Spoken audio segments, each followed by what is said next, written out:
नमस्कार दोस्तों, स्वागत है आपका स्टडी फॉर सिविल सर्विसेज में। वीडियो को पूरा देखिए। कोई भी आपका फीडबैक है, कोई सजेशन है, तुरंत वीडियो में कमेंट करके जरूर बताइए। अच्छा लगे तो वीडियो लाइक जरूर कर लीजिए और ऐसे वीडियो लगातार फ्री में पाने के लिए चैनल को तुरंत सब्सक्राइब कर लीजिए और बेल आइकन को जरूर टैप कर लीजिए ताकि आगे भी सारे वीडियो आपको मिलते रहे। यूट्यूब में फॉलो करते हैं तो प्लीज ये वाला फ्री टेलीग्राम चैनल जरूर ज्वाइन कर लीजिएगा। सारे नोटिफिकेशन, सारे अपडेट यहीं पे आते हैं, ध्यान रखिएगा। स्टडी फॉर सिविल सर्विसेज का कोई भी पेड ग्रुप अगर आपको ज्वाइन करना है तो सिर्फ 8564805309696086089483864455 यही नंबर है हमारे, सिर्फ जहां पे कॉल या व्हाट्सएप कर सकते हैं। इंस्टाग्राम पे हमारा पेज जरूर फॉलो कर लीजिएगा, स्टडी फॉर सिविल .सर्विसेज है। ट्विटर पे हमको जरूर फॉलो कर लीजिएगा, @study for civils है। Hello everyone, welcome you all to study for civil services. आज की हमारी डेट है 29 अप्रैल और 29 अप्रैल के आर्टिकल्स को हम लोग देख लेते हैं। सबसे पहला है कार्यस्थल पर यौन उत्पीड़न का होना। दूसरा है जल प्रबंधन और जो भी अपना इंडिया में जो भारत और हंगरी के बीच में जो चल रहा है उसके ऊपर। वर्ल्ड डेवलपमेंट रिपोर्ट मिलेट्स के ऊपर, बाजरे के ऊपर, और नीति आयोग की जो रिपोर्ट आई है। फिर वामपंथी उग्रवाद और पारिस्थितिक संवेदनशील क्षेत्र।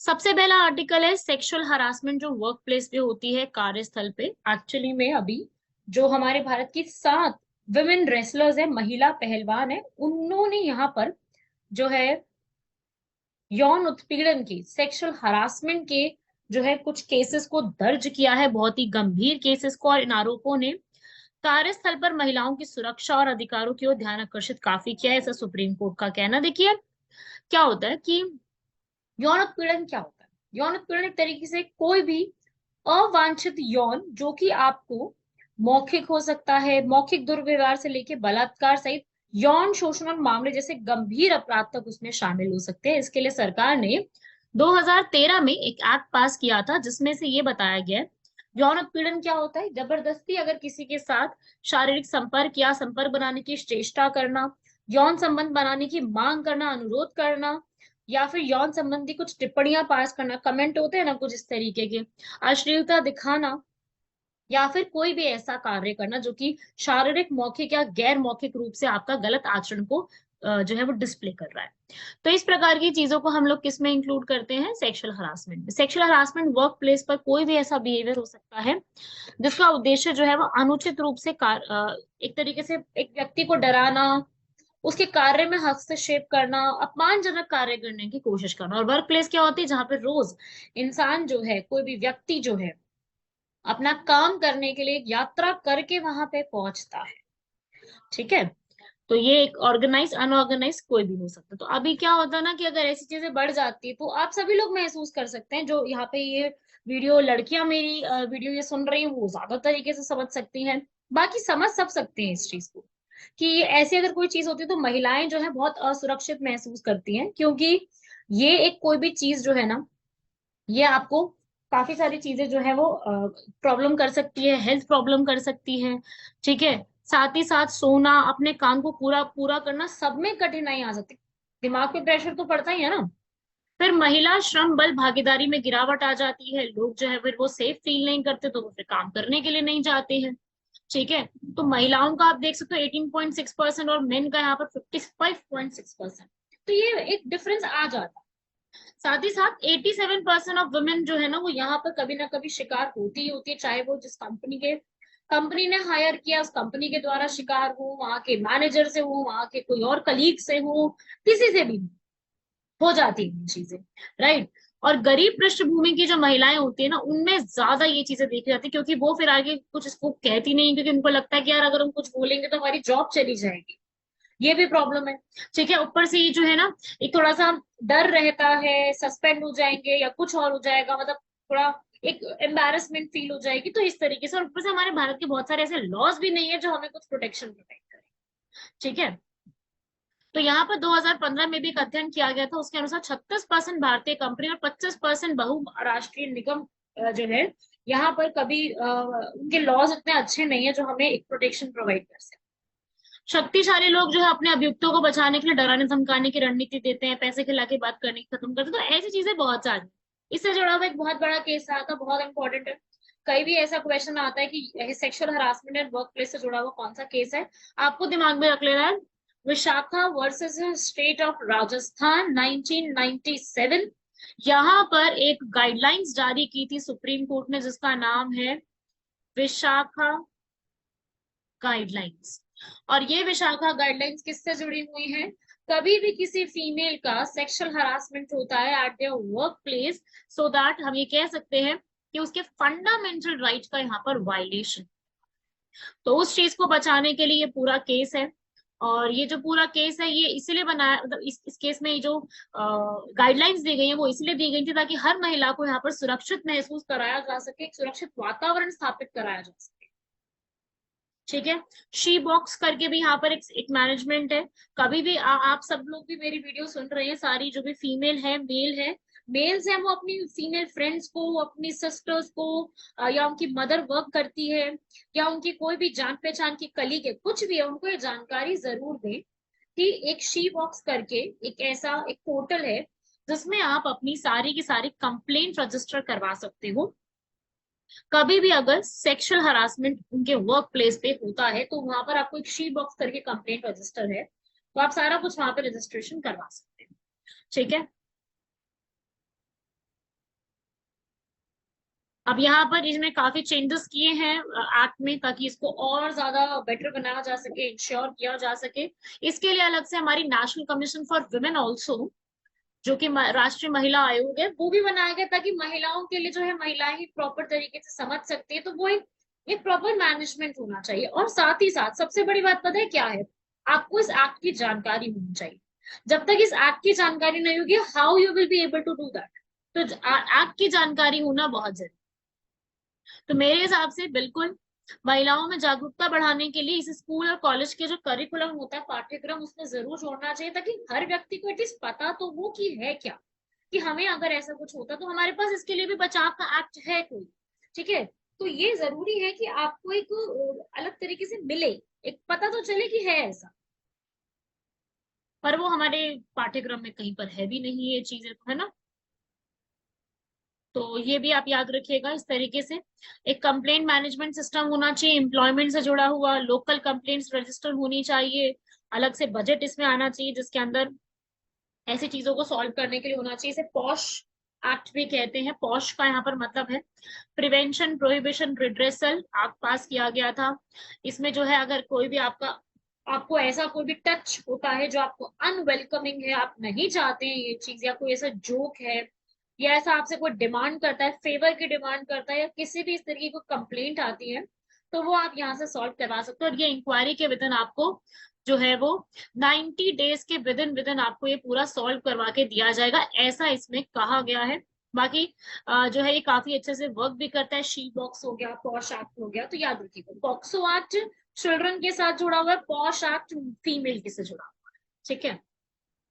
अगला इंडिया और हंगरी। हंगरी को पता होगा आप लोगों को, ये यूरोप में पड़ती है, एक छोटी सी कंट्री है।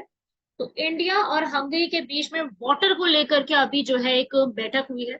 मैं सिंपल आपको समझा देती हूँ क्या मतलब है इस पूरे का।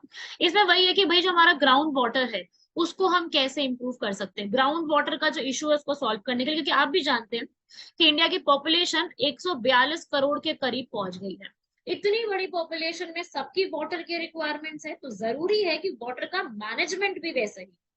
जो हमारा ग्राउंड वाटर है उसका जो एक्सप्लॉइटेशन हो रहा है, वाटर के रिसोर्सेज है, ट्रेनिंग है, क्लाइमेट चेंज क्या हो रहा है, रिवर्स का, वाटर बॉडीज का, हर एक का चेंज देखना भी जरूरी है। ठीक है।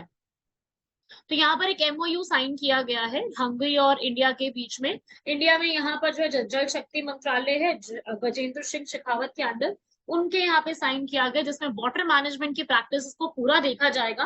दोनों की तरफ से एक वर्किंग ग्रुप होगा, ज्वाइंट वर्किंग ग्रुप, जिसमें दोनों कंट्रीज के मेंबर्स होंगे, और दोनों यहाँ पे डिसाइड करेंगे कि कैसे डिस्कशंस करके कोलैबोरेटिव एक्शन के थ्रू दोनों कंट्रीज एक दूसरे को यहाँ पर सपोर्ट करेंगे कि हाउ वी कैन मैनेजमेंट के प्रैक्टिसेस को देखा जाएगा। इतना सा है, ज्यादा बड़ा टॉपिक है ही नहीं, बहुत छोटे से टॉपिक्स हैं। बस आप मुझे अपना 20-25 मिनट दे दो, बहुत है, 20-25 मिनट में आपको समझ में आ जाएगा पूरा, बहुत ज्यादा आपको नहीं पढ़ना पड़ेगा। ठीक है। अगला है वर्ल्ड डेवलपमेंट रिपोर्ट। सबसे पहला सवाल, वर्ल्ड डेवलपमेंट रिपोर्ट रिलीज कौन करता है? वो है वर्ल्ड बैंक। क्योंकि ऑप्शन में क्या दे देगा, world development report is release by world bank, IMF, world economic forum. तो आपका आंसर क्या होगा? World bank. इसकी थीम क्या थी? इस बार की थीम थी माइग्रेंट, रेफ्यूजीज एंड सोसाइटी, प्रवासी, शरणार्थी और समाज। इसमें ना पूरा का पूरा जो भी हमारा इंटरनेशनल माइग्रेशन है, प्रवासी है, वो कैसे हमें डायस्पोरा उसको हम कहते हैं कि किस तरीके से एक कंट्री की सिटीजन अगर दूसरी कंट्री में जाते हैं, अपनी कंट्री की सिटीजनशिप को लॉस करते हैं, रेफ्यूजीज हैं चाहे माइग्रेशन है, कैसे सोसाइटी पे इम्पैक्ट डालती है, मतलब माइग्रेशन का क्या इम्पैक्ट पड़ता है हमारी सोसाइटी पे, ये पूरा इसमें स्टडी के लिए बताया गया है। इस रिपोर्ट में यही सारी चीजें बताई, इसमें ये बताया गया है कि भाई जो भी हमारे, अगर मान लीजिए कोई भी दूसरी कंट्री के अंदर जो है लो स्किल्ड में, अगर इंडिया की बात करूं, लो स्किल्ड इंडियंस हैं जो कि यहाँ पर कम कुशल हैं, वो भारतीय व्यक्ति अगर किसी से यूएस में जाते हैं तो वहां पर उनकी जो आय है उसमें लगभग 500% की वृद्धि होती ही होती है, मतलब अच्छी चीज है। लेकिन अगर कभी कोई अत्यधिक कुशल श्रमिक है, जैसे कि डॉक्टर्स हैं, इंजीनियर्स हैं, टीचर्स हैं, उनको यहाँ पर मल्टीफोल्ड इनकम, ठीक है, उनका बहुत ज्यादा अच्छा एक पे स्केल होता है। लेकिन ये याद रखिएगा, चाहे वहां का पे स्केल इंडिया से ज्यादा होगा पर वहां के खर्चे भी वैसे ही। ऐसा नहीं कि अगर आपके वहां पे सैलरी 2 लाख रुपए पर मंथ है, और इंडिया के हिसाब से चलो 2 लाख रुपए अच्छी सैलरी होगी, चलो बढ़िया पैकेज है, 24 लाख का पैकेज है, ठीक है, लेकिन फिर खर्चे भी तो वहां पे वैसे ही है ना। वहां पे पानी की बोतल की कीमत, वहां पे रेंट की कीमत भी तो फिर उसी प्रकार से है ना, जिस प्रकार से सैलरी है।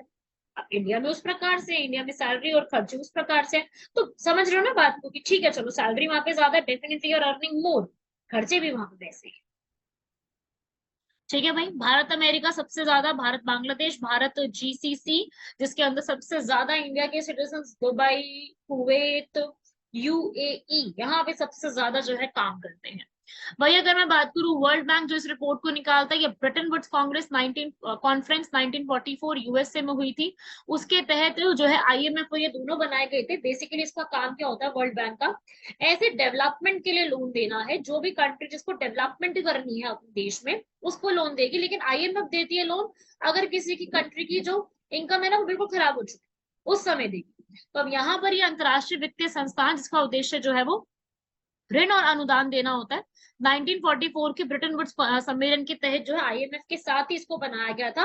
और इसमें 5 आते हैं। अगर आपने कभी वर्ल्ड बैंक का पूरा लोगो देखा हो, नीचे लिखा हुआ होता है ऐसे करके, तो वर्ल्ड बैंक का लोगो कुछ ऐसा होता है जिसमें 5 होते हैं। एक तो होता है भाई IBRD, एक है IDA, एक है IFC, एक है मीगा, और एक है ICSID। तो ये 5 आपको याद रखने हैं। IBRD international bank for reconstruction and development, पुनर्निर्माण और विकास के लिए अंतरराष्ट्रीय बैंक, जिसका काम जो है वो ऋण देना है। अंतरराष्ट्रीय विकास संघ, इंटरनेशनल डेवलपमेंट एसोसिएशन, जो कि आपको जीरो बैलेंस पे, सॉरी जीरो इंटरेस्ट पे आपको लोन देता है। तीसरा है अंतरराष्ट्रीय वित्त निगम, इंटरनेशनल फाइनेंस कॉर्पोरेशन, जो कि प्राइवेट कंपनीज को भी देता है। अगर कल को अंबानी को भी लोन चाहिए ना तो वो भी यहाँ पर वर्ल्ड बैंक से लोन प्रोवाइड करवा सकते हैं। अगला है यहाँ पर मल्टीलैटरल गारंटी एजेंसी, जिसमें आप पॉलिटिकल इन्वेस्टर्स को भी यहाँ पे लोन दे सकते हैं वॉर की सिचुएशन में। फिर ICSID, international centre for settlement of investment dispute, निवेश विवादों के निपटारे के लिए अंतरराष्ट्रीय टीम, जिसमें अगर कोई भी यहाँ पर 2 देशों के बीच में प्रॉब्लम चल रही है उसके लिए। अब ये चीज याद रखिएगा कि चारों के मेंबर तो हैं हम IBRD, IGA, IFC, MIGA and ICSID के मेंबर हैं, but we are not a member of ICSID, ठीक है। डिस्प्यूट याद कैसे रखोगे मैं बता देती हूँ। डिस्प्यूट मतलब कि झगड़े, लड़ाइयां, विवाद, तो भाई इंडियंस किसी के विवाद में नहीं पड़ते, तो हम इसके मेंबर भी नहीं है, ठीक है। तो याद रखने का तरीका बता रही हूँ आपको। बाकी ऐसा कुछ नहीं कि हम किसी के विवादों में नहीं पड़ते, हमें बड़ा मजा आता है लोगों की लड़ाई झगड़े देखने में, है ना, ये तो सब इंडियंस मानते हैं। वैसे होना नहीं चाहिए बट फिर भी ये है, इंडिया में एक ये चीज है, और ऑलमोस्ट सब घरों में होती है चीजें। अगर मैं गलत बता रही हूँ तो मुझे करेक्ट जरूर करिएगा, बट मुझे ऐसा लगता है कि ऐसा ही है। चलिए भाई आगे बढ़ते हैं। फोर्थ टॉपिक के ऊपर फटाफट फटाफट देखते जाते हैं। नीति आयोग, सब लोग जानते हैं NITI Aayog, national institute for transforming India. इन्होंने अपनी एक रिपोर्ट रिलीज करी है, मिलेट्स इन टाइम्स। अब मिलेट जो है आप जानते हैं कि बहुत ज्यादा मिलेट्स पे फोकस हो रहा है, मोटे अनाज के ऊपर, ज्वार, बाजरा, रागी। और यूएन ने 2023 को इंटरनेशनल ईयर ऑफ मिलेट्स भी डिक्लेयर किया। सो यहाँ पर नीति आयोग ने अपनी एक रिपोर्ट निकाली है। भारत में बाजरे की खेती वाले क्षेत्र में लगातार कमी आ रही है, और इसके साथ साथ क्या हो रहा है कि अगर किसी एक क्षेत्र में कमी आ रही है तो किसी और क्षेत्र को बढ़ावा जरूर मिल रहा होगा, तभी इस क्षेत्र में कमी आ रही है। तो यहाँ पर चावल और गेहूं को जो है प्रोत्साहन मिल रहा है, लेकिन जो मिलेट्स की हमारी एक पहचान है, ज्वार, बाजरा, रागी, इसको हमें यहाँ पर बढ़ाने की जरूरत है, और ये कम हो रहा है। इसके लिए क्या क्या प्रैक्टिसेस जारी करी गई हैं, मिलेट्स जो कि हमारा कभी एक समय में बहुत अभिन्न अंग हुआ करता था, आज नहीं है। और यहाँ पर मूल्य श्रृंखला, उत्पादन उसका करना, इन सब में काफी नई नई चीजें उपयोग की गई है, पर फिर भी यहाँ पर इसको रिवाइव करना मुश्किल है। अभी ओडिशा ने भी मिलेट मिशन लॉन्च करा, आदिवासियों द्वारा मोटे अनाज की खेती का आंध्र प्रदेश में किया गया, सूखा शमन परियोजना, छत्तीसगढ़ मिलेट मिशन नागालैंड में किया गया। तो ऐसी काफी सारी चीजें की हैं जिसमें इसका पॉजिटिव इम्पैक्ट तो पड़ा है, but there is a thing कि अभी तक उतना ज्यादा नहीं हुआ। ठीक है। नीति आयोग के जो वाइस चेयरमैन है, उन्होंने भी इसके ऊपर बोला कि हमें मिलेट्स को ब्रांडाइज करना पड़ेगा। अभी तक क्या है, चावल बासमती ब्रांडाइज बहुत ज्यादा, फैशनेबल बहुत ज्यादा है। Whereas if I talk about millets, कोई फैशनेबल नहीं है, कुछ नहीं जानते लोग। अरे ये तो छोड़ो, चलो आधे से ज्यादा लोग तो यही नहीं जानते मिलेट्स होते क्या है। मतलब बहुत से स्टूडेंट्स को जब मैं पढ़ाती हूँ तो they don't even know what are millets. हाँ, अगर मैं कहूँ ना ज्वार बाजरा रागी, अच्छा तो उनको लगता है अच्छा हाँ ये तो हमने सुना, ये तो हमने कभी कभी खाया भी हुआ है, बाजरे की रोटी खाई है। खैर मैंने कभी नहीं खाई। ठीक है, इस तरफ जो है वो अनाज के ये जो व्हीट होता है ना, उसी के रोटी हम लोग खाते हैं इधर। तो ये भी आप याद रखिएगा, नेशनल न्यूट्रिशन मिशन भी यहाँ पे चलाया गया था। इसके लिए इंडिया ने एक मीरा करके एक सेंटर भी बनाया है हैदराबाद में, जो कि पूरे वर्ल्ड में मिलेट्स का एक इंटरनेशनल सेंटर होगा। तो ये इनिशिएटिव नीति आयोग यहाँ पे ले रही है, so that we can promote, अच्छे अमाउंट में सारा कुछ प्रमोट किया जा सके। अगला आर्टिकल है हमारा, भारत में वामपंथी उग्रवाद बढ़ता जा रहा है। क्यों? क्योंकि छत्तीसगढ़ में अभी दंतेवाड़ा में माओवादी जो है, माओइस्ट है, उन्होंने वहां पे एक विस्फोट करा, जिसमें वहां पर सीआरपीएफ के जो हमारे 10 जवान तैनात थे वो शहीद हो गए। ये पूरा डेटा कौन निकालता है, ये बताते हैं एमएचए। क्योंकि जो इंटरनल सिक्योरिटी का पूरा मामला आता है वो मिनिस्ट्री ऑफ होम अफेयर्स के अंडर आता है। उन्होंने बोला कि देखो 2010 के बाद से जो माओवादी का जो पूरा हिंसा है ना वो घटी है। बिल्कुल मैं मानती हूँ कि 75% घटी है, बट पूरी नहीं। ठीक है। लास्ट जैसे पहले कभी जो है वो 1000 से ज्यादा मौतें हुआ करती थी, अब वो 98 100 से भी कम पे पहुंच रही है। तो यस, इम्प्रूवमेंट तो आई है। नक्सलवादी एरिया में पहले 2000 के टाइम पीरियड में बहुत ज्यादा, आप लोगों ने भी कभी सुना होगा, या चलो आप लोग उस समय छोटे होंगे तो आप सब लोग अगर अपने पेरेंट्स से सुने तो उनको जरूर इस बारे में पता होगा, ये बहुत ज्यादा न्यूज में रहता था, बहुत ज्यादा जो है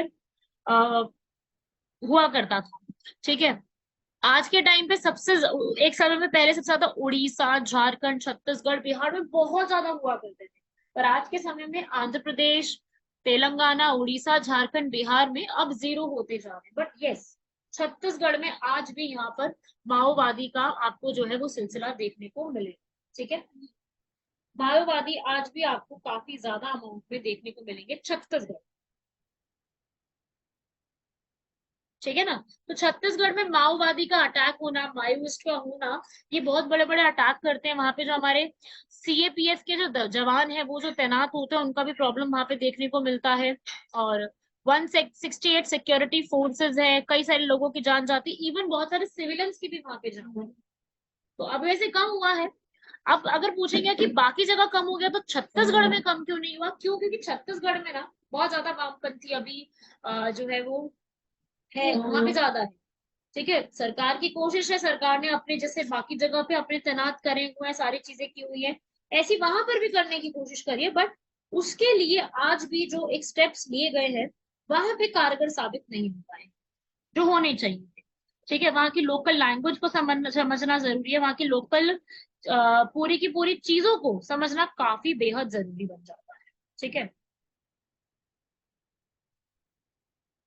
ठीक है भाई। तो यहाँ पर जो है पुलिस को भी बहुत ज्यादा एक्टिव इन्वॉल्वमेंट देना होगा। जैसे आंध्र प्रदेश, वेस्ट बंगाल, उड़ीसा, झारखंड में पुलिस ने काफी अच्छा इन्वॉल्वमेंट दिखाया है, और फिर यहाँ पर स्पेशल फोर्सेस भेजी गई हैं, उनकी ट्रेनिंग इस प्रकार से की गई है ताकि हर कोई यहाँ पे समझ सके। तो उसी प्रकार से ये सब चीजें वहां पर तो कर दी गई, लेकिन बाकी जगह भी करने की जरूरत है। अगर बाकी जगह भी कर देंगे तो बहुत बेहतर हो जाएगा इन चीजों को। वहां पर थोड़ा जो सिक्योरिटी पर्पज से जो सारी चीजें छत्तीसगढ़ में काफी लेट की, तो छत्तीसगढ़ में भी इसको करने की जरूरत है। छत्तीसगढ़ में अगर इसको अच्छे से लागू करवा दिया जाता है तो there is a high chance कि ये चीजें वहां पर भी इम्प्रूवमेंट में देखने को मिली। ठीक है भाई।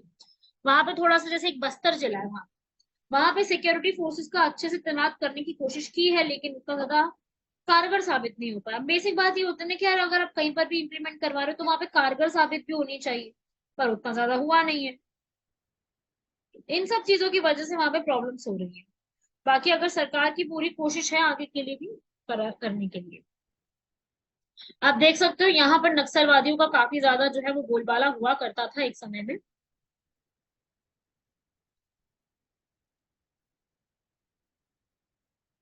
ठीक है भाई। लास्ट टॉपिक है हमारा इको सेंसिटिव जोन। यहाँ पर बोला है कि भाई नेशनल पार्क और वाइल्ड लाइफ सेंचुरी जितनी भी बनी हुई है उसके 1 किलोमीटर के दायरे में इको सेंसिटिव जोन यहाँ पे रहेगा ही रहेगा, मिनिमम होना ही चाहिए। वाइल्ड लाइफ एक्शन प्लान 2022 के हिसाब से MOEFCC ने यहाँ पर 10 किलोमीटर की बाउंड्री के लिए बोला है। 10 किलोमीटर का रूल आप हर जगह पे नहीं अप्लाई कर सकते, तो आप कम से कम 1 किलोमीटर तो करोगे ही करोगे। गाइडलाइन था ये वाली, सुप्रीम कोर्ट के ऑर्डर का यहाँ पे बोला गया, क्योंकि यहाँ पर नीलगिरी जो है ना तमिलनाडु में, नीलगिरी तो वैसे तमिलनाडु कर्नाटक केरल तीनों में आता है, लेकिन पहले नीलगिरी में लाया गया, अब उसको पूरे देश में ला दिया गया, जिसमें ये बोला कि भाई आपको कोई भी आपका एक लैंड है, नेशनल पार्क है, वाइल्ड लाइफ सेंचुरी है, उसके आसपास के एरिया में 1 किलोमीटर के दायरे में आपको ये चीज स्थापित करनी ही पड़ेगी। 1 किलोमीटर के दायरे में कम से कम यहाँ पर आपको 1 किलोमीटर का जो रीजन है वहां पर कुछ भी कंस्ट्रक्शन वर्क, कुछ भी और बसेरा वगैरह कुछ भी नहीं कर सकते हो, वो वहां पर अलाउड ही नहीं है कुछ भी करना। ठीक है भाई, समझ रहे हो?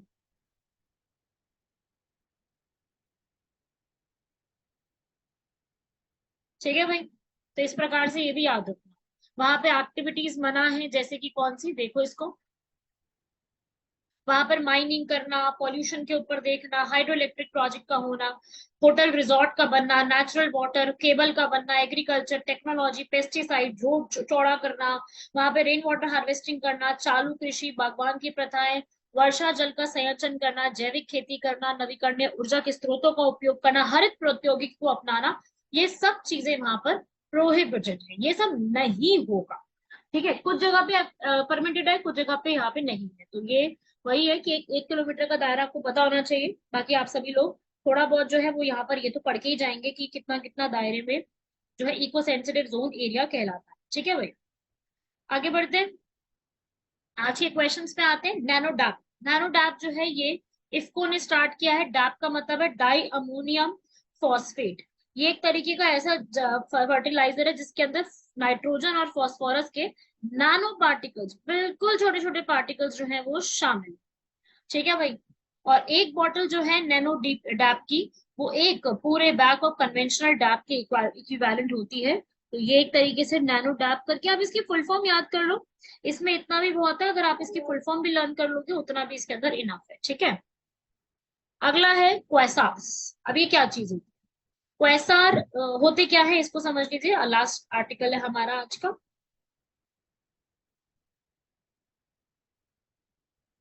क्वेसार्स क्या चीज होते हैं? क्वेसार्स जो है ना ये एक इस तरीके के एक बहुत ही ब्राइट ऑब्जेक्टिव्स होते हैं, जो कि आप कह लीजिए एक ब्लैक होल टाइप है, जो कि बहुत ज्यादा अमाउंट में एनर्जी को यहाँ पे लेके, तो बहुत सुपर मैसिव है। ठीक है, सुपर मैसिव कृष्ण विवर है जो सूर्य के द्रव्यमान से लाखों अरबों गुना बड़े होती है। इन्हें कहते हैं क्वेसास। क्वेसास की फुल फॉर्म मैं आपके सामने लिख देती हूँ कि असल में होते क्या है क्वेसास। ये क्वेसास शॉर्ट में है, फुल फॉर्म है इसकी क्वासी स्टेलर रेडियो सोर्सेस। ये बहुत साल पहले, करीब 60-70 साल पहले इनको डिस्कवर कर दिया गया था कि जो कि गैलेक्सी, जैसे हमारी आकाशगंगा गैलेक्सी है मिल्की वे, उसके अंदर यहाँ पे आपको देखने को मिलेंगे, जो कि बहुत ज्यादा अमाउंट में एक्स्ट्रा एनर्जी यहाँ पे रिलीज करते हैं, जो कि क्वेसार बना देती है। तो क्वेसार आप याद रखिएगा, बहुत बड़े बड़े रीजन होते हैं और गैसेस को यहाँ पर लेकर के आते हैं। इनकी लाइट जो है पूरे गैलेक्सी में जितने भी स्टार हैं, एक क्वेसार की गैलेक्सी, एक क्वेसार की जो लाइट है वो उससे भी ज्यादा बड़ी है। ठीक है भाई, बहुत ही ल्यूमिनस ऑब्जेक्ट है, बहुत ही लंबे एरिया में फैले हुए हैं, तो ये भी आपको छोटा सा पता होना चाहिए। ठीक है भाई, इस तरीके के क्वेश्चन जो है वो एग्जाम में बन सकते हैं। सीधा सीधा फैक्चुअल बेस्ड इंफॉर्मेशन आपके लिए इंपॉर्टेंट है, ये क्वेश्चन को अटेंड करना कभी मत भूलिएगा। इस तरीके के जितने भी क्वेश्चंस एग्जाम में बनते हैं, what ever question I am telling you, ये सब आपको ऐसे ही लर्न करने हैं। सीधा सीधा इनको ऑब्जेक्टिव है, सीधा सीधा इनको लर्न करना है जो लिखा गया है। इसमें कुछ आगे पीछे नहीं करना, जो लिखा है डायरेक्टली लर्न करना। ठीक है भाई, तो इसमें आता है याद हो जाएगा सब लोगों को यहाँ तक, ये सारा कुछ आप लोगों के लिए यहाँ पर इम्पोर्टेंट है, सीधे सीधे क्वेश्चन बन सकते हैं, यहाँ तक कंप्लीट कीजिएगा। बाकी मिलते हैं आप लोगों से नेक्स्ट लेक्चर में, तब तक के लिए धन्यवाद, शुक्रिया, जय हिंद।